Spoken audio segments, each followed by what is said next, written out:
On March 17, 2025, a date etched in the memories of conspiracy theorists and history buffs alike, President Donald Trump made a decision that reverberated through the halls of time. He ordered the release of all remaining classified files related to the assassination of President John F. Kennedy. This was no small feat.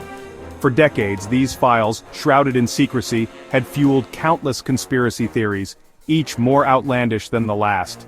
The assassination of JFK, a young and charismatic leader, had left an indelible scar on the American psyche. The official narrative that a lone gunman, Lee Harvey Oswald, had acted alone, never truly satisfied a nation hungry for answers.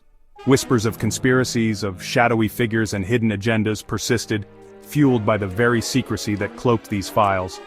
Trump, a man known for his penchant for dramatic pronouncements, framed the release as a victory for transparency. The American people deserve to know the truth, he declared, his words echoing across the internet and news channels worldwide. The nation held its breath, bracing itself for the secrets that these files might unleash. Would these documents finally lay to rest the ghosts of Dallas, or would they ignite a firestorm of new questions? Only time would tell, but one thing was certain: the world was watching, eager to sift through the remnants of a tragedy that had captivated generations. The JFK Assassination Files, a treasure trove of documents, photographs, and sound recordings, were like a time capsule from the tumultuous 1960s. Tens of thousands of pages, many bearing the weight of age, their contents blurred or faded, were uploaded to the National Archives website. Each document, a potential piece of the puzzle, held the promise of shedding light on one of America's darkest days. Among the documents, one stood out: a KGB report dated November 20, 1991. This report, its contents now laid bare for the world to see, revealed that Lee Harvey Oswald, the man accused of assassinating Kennedy, was not a KGB agent. The report further asserted that Oswald, during his time in the Soviet Union, had proven himself to be a poor marksman. This revelation, striking at the heart of the official narrative, sent ripples through the world of JFK assassination research. The files also contained a wealth of information about Oswald's life, his movements, and his state of mind in the months leading up to the assassination. There were reports from his time in the Marines, his defection to the Soviet Union, and his subsequent return to the United States. Each document, a brushstroke in the portrait of an assassin, offered glimpses into the psyche of a man who would forever be linked to one of the most consequential events in American history. However, the files were not just about Oswald. They also provided a wider lens through which to view the political climate of the early 1960s. Documents from the Department of Defense, their contents once considered too sensitive to reveal, spoke of the Cold War, of America's fears and anxieties about the spread of communism. The files hinted at covert operations, of plots and counterplots, painting a picture of a world teetering on the brink.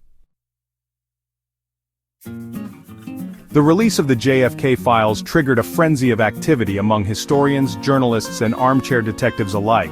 Everyone, it seemed, had an opinion, a theory, a hunch. The files, like a Rorschach test, revealed as much about the people studying them as they did about the assassination itself. Some historians, their skepticism deeply ingrained, cautioned against expecting any earth-shattering revelations. "We've been down this road before," they argued, pointing to previous releases that had failed to fundamentally alter the understanding of the assassination. They stressed the importance of context, of separating fact from speculation, warning against falling prey to the allure of conspiracy theories. Others, however, saw the files as a potential game-changer. The KGB report, with its assertion that Oswald was not an agent, had thrown a wrench into the works. Could it be, some wondered, that Oswald was a patsy, a pawn in a much larger game? The files, they argued, provided tantalizing clues, breadcrumbs leading to a truth far more complex and sinister than the official narrative. The files also reignited debate about the Warren Commission, the government body tasked with investigating the assassination. The commission, in its 1964 report, concluded that Oswald had acted alone. However, the commission's findings, from the outset, had been met with skepticism by some, who pointed to alleged inconsistencies and unanswered questions. The release of the files, some argued, provided an opportunity to re-examine the Warren Commission's work, to see if it stood the test of time. The release of the JFK files, while a momentous occasion, was not the end of the story. It was, in many ways, just the beginning. The files, vast and complex, would take years, if not decades, to fully analyze. They were a puzzle, its pieces scattered across time, and piecing them together would require patience, diligence, and a healthy dose of skepticism.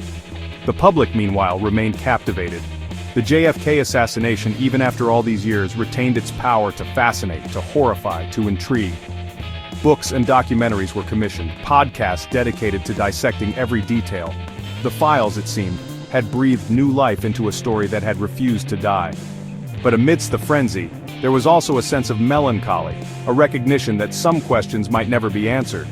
The passage of time, while a healer in some respects, had also eroded memories, obscured evidence, and silenced key witnesses. The truth, whatever it might be, remained elusive, tantalizingly out of reach.